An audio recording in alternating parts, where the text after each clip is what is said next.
When we are born, we have very large empty brains. And those brains are very good at doing two things, particularly two things. It does a lot of things, but there are two things that are key to survival that worked really well in the prehistoric times, but you're going to find that they are actually working against each other in modern civilization. And those two things are the fight or flight mechanism, which is like, oh my God, ugh, dinosaur going to eat us, we must run, and you run. Or it's like, oh, ugh, me hungry, dinosaur look bad, but let's kill that sucker.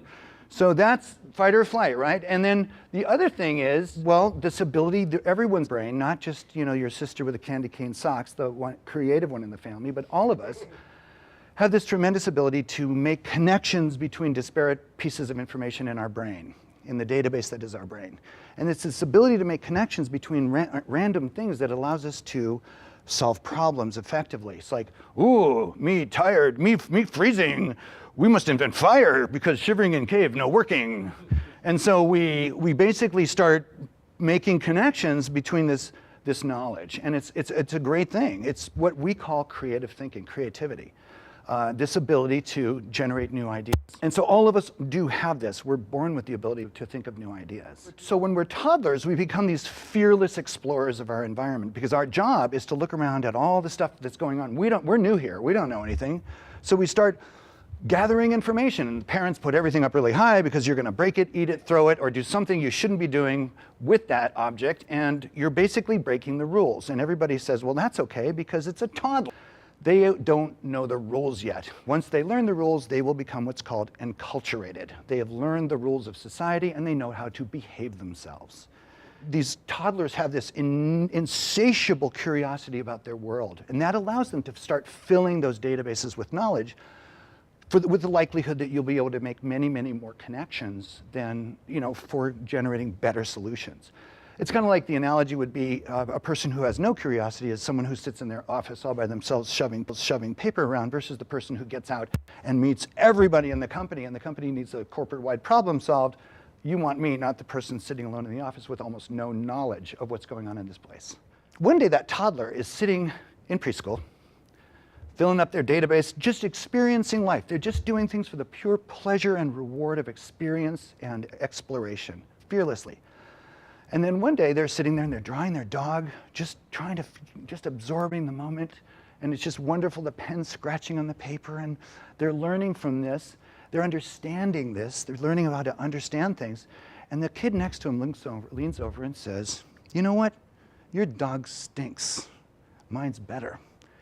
And the toddler just reels like they've been stung and just says, oh, wait a minute, what? I mean, they've just suffered judgment and criticism, the sting of judgment. And they look over and they see the other dog, and it's like, oh my God, his dog is better than mine. And so that initiates, that turns on the fear and flight mechanism that's in us. And we recoil and vow never to draw again because bad things happen. And they become one of the millions and billions of people on earth who say the words, I can't even draw stick figures. So we start to get this feeling that life can sting. Going into K-12, it just gets worse. 98% of these kindergarten kids in one study test very high for the capacity to generate new ideas, for creative capacity, for making connections in the brain. So for example, your parents are wonderful. They love you. They want you to not be arrested. They want everything for you. They want the American dream. They want their definition of success. They want you to make a lot of money. They want you to have the white picket fence. They want you to get married and give them grandchildren. They want you to succeed in your chosen field that they helped you choose because they said you really shouldn't be an artist. You should be one of these engineers because they're the ones that have more guaranteed jobs and they can pay off your student loans. So this whole thing, everything, great hobby. Oh my God, but let's focus over here. You know what? I'll go a step further. This is all I'll pay for, is a nursing program, nursing degree or something like this. When you want to be a painter, right? Parents, they do it because they love you. Parents aren't evil. They want the best for you. But we get this a lot from peers and from our religion. So your peers are like, you can't wear those shoes. You cannot talk to that guy. You cannot say this. You cannot believe this. You cannot do this. This is not what we're cool. So whatever the peer group is, whatever that tribe is, you conform to their rules. With religion, I've been born again, I've been Catholic, I'm an atheist now, I've been all over the place in search of something. But religions basically say, you have free will, and this is all religions, you have free will, but in this area over here, this is how you must think, and it's non-negotiable. But the problem is that it starts to kill your curiosity. So it's like little parts of your heart muscle that just start to die because it's no longer curious about that. No need to, we've told you how to think. So curiosity starts to wane throughout your K-12 years. It starts to go away, except in this one little narrow track you've been allowed. Schools are the worst. Schools, K-12 is just crippling in this way because what K-12 does is says, gee, you know, hey, 8th grade young boy or girl student, amazing portrait of the president. Oh my God, oh, such a likeness. But why don't we just set this aside? How are your math and science scores? Because that's what's going to get you into college. America does not value that. You've all got to get on this conveyor belt to STEM. And if you don't go to college. And the problem with that is that it puts us all into the same exact mold when we're also wonderfully imperfect and unique. It doesn't celebrate uniqueness at all. It celebrates conformity, and that's the way societies work. It wouldn't be a society if everybody did whatever the heck they wanted. You need conformists. But what happens is we lose our curiosity. The interest in filling that database from being that fearless toddler just starts to shrink and shrivel because we've been told how to think in so many ways that we become the amalgam of everybody else's expectation. We're covered in Post-it notes that say who we are and what we can and can't do, mostly from other people. We've lost our sense of who we are, our individuality. And this can be very crippling to our careers and to our lives. And I think about the lost innovation in this country where if you were able to celebrate our uniqueness and push people toward doing something they were meant to be doing that they really loved, there would be so much more just good stuff going on in this world. We get these messages that we're not okay. I was one of these kids who definitely, I definitely failed. I failed math, science, and English, and I failed, and I couldn't get into college. The best art schools I applied to said, great art kid, but you know, your math and science scores just stink, and you're not allowed here. And so I didn't go. And so my parents definitely thought I was stupid and I was not allowed to go to college. They would not on their dime. Quote, I'm not sending that bum to college. I decided I'm going to go find my own path. I was terribly wounded and insecure, and I still am, but I figured out that I am still really curious about where my life could lead. The ideas I were having would somehow outweighed all of that, and I became a survivor. I survived the system. And I became very successful in art in New York. I reached the top of my field at Newsweek magazine. I got a science grant from the National Science Foundation, and I write for the Huffington Post. So I am not a stupid guy. So this is all the bad stuff that I'm telling you. It all sounds really horrible, like, oh my God, doom and gloom, terrible, we're all horrible, our society sucks. And in many ways it does. But there is really incredibly good news. Buy my product, and no, I'm just kidding. There's really good news. And that good news is that there are things you can do at any age, finally, no matter how crippled and wounded you are, because we are creating a nation of crippled thinkers and ineffective problem solvers. Because the way we solve problems is we look at what's been done in the past, and we apply those lessons to the present. And often, with the way this world's going, there are problems that are starting to come up, and that there is no solution that's been done in the past to solve this problem. But that's what we do. And so I teach a class of 500, and the first solution is always everyone in the room has the same exact idea. And they're not going to work. So there are ways to bypass all of that wiring. And the very first thing is going to sound a little groovy, but the very first thing you can and should do is to start working on you. Start peeling off these Post-it notes. And what that means is that you have to be more mindful of what you're actually doing and feeling. We live in the present, we don't live in the future, and we don't live in the past. And so we do so much to deflect what's happening inside of us that we don't want to think about it because it's always painful.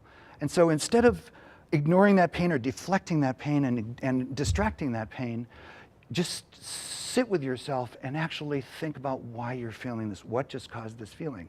So you need to start becoming more mindful of what's going on inside of you. And most importantly, start being forgiving to yourself. You have to start forgiving yourself and recognizing that everyone around you has these horridly powerful expectations, and we're our own worst critics. And so you've got to start being kinder, the kindest person in the world to yourself, loving yourself, and not judging that you're not perfect. The suicide rate has never been this high for young people. They're seeing these perfectly curated lives on all this social media, and it's not real. But they think it is, and they think they're the only bozo on the bus.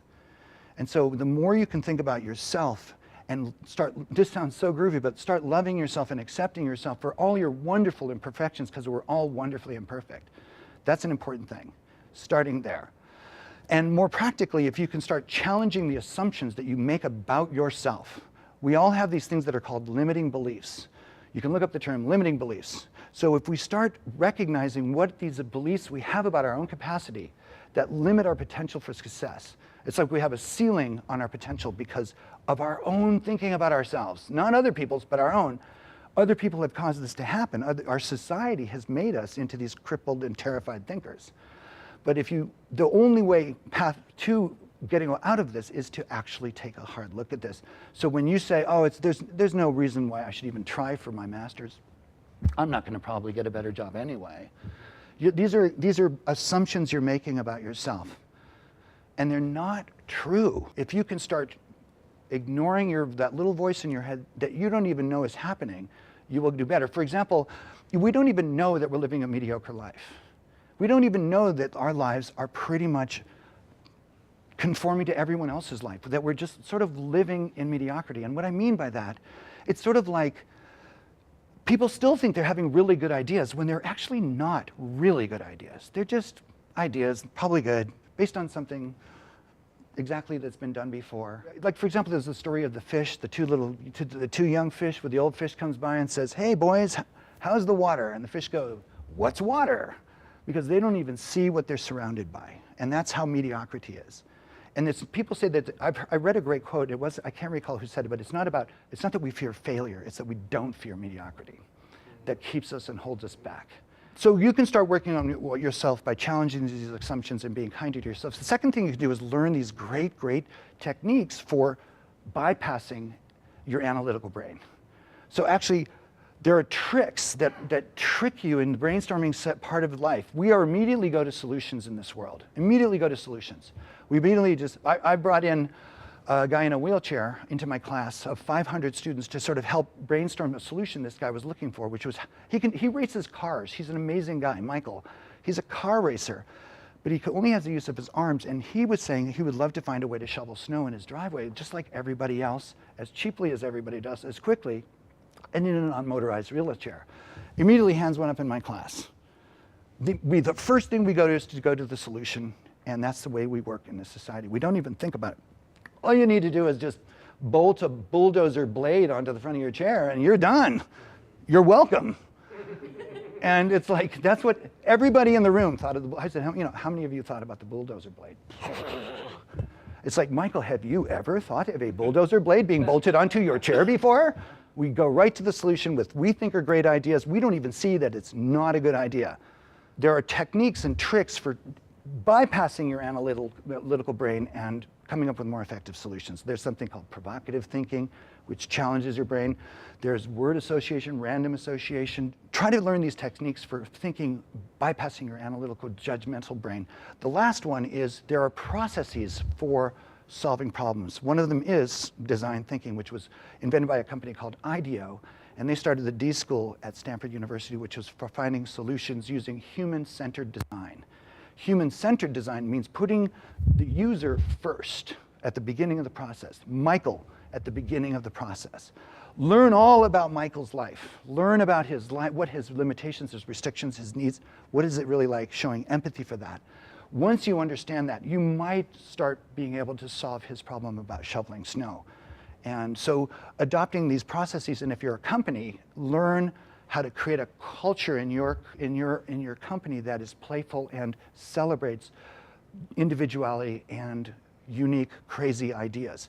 What happens is, I've been in a million of these meetings in New York where you walk in, there's a problem going on, like Newsweek is going down in flames, and nobody's buying our magazine. And so we walk into the conference boardroom, and there's the bottle of water, sharpened pencil, pad of paper, bottle of water, sharpened pencil, pad of paper, and the boss is going to sit at their main seat. Everyone walking into that room is looking for the seat that's least likely to be called on by the boss, because no one has an idea in their head of how to solve this problem. It's oppressive, the boss is there, it's a terrible environment. So those three things are things you can do, but first of all, it starts with healing you, healing your wounded soul. And all of us have it, but we're so, you don't want to get through this whole very short life we're living, coming out on the other side and still not knowing who you are under all those Post-it notes. And it's worth knowing who you are. You love yourself, you're kind to yourself, you're non-judgmental, and that's the goal. You know, to feel like that's how you can really contribute to this society, not by thinking like everybody else. Thanks for having me.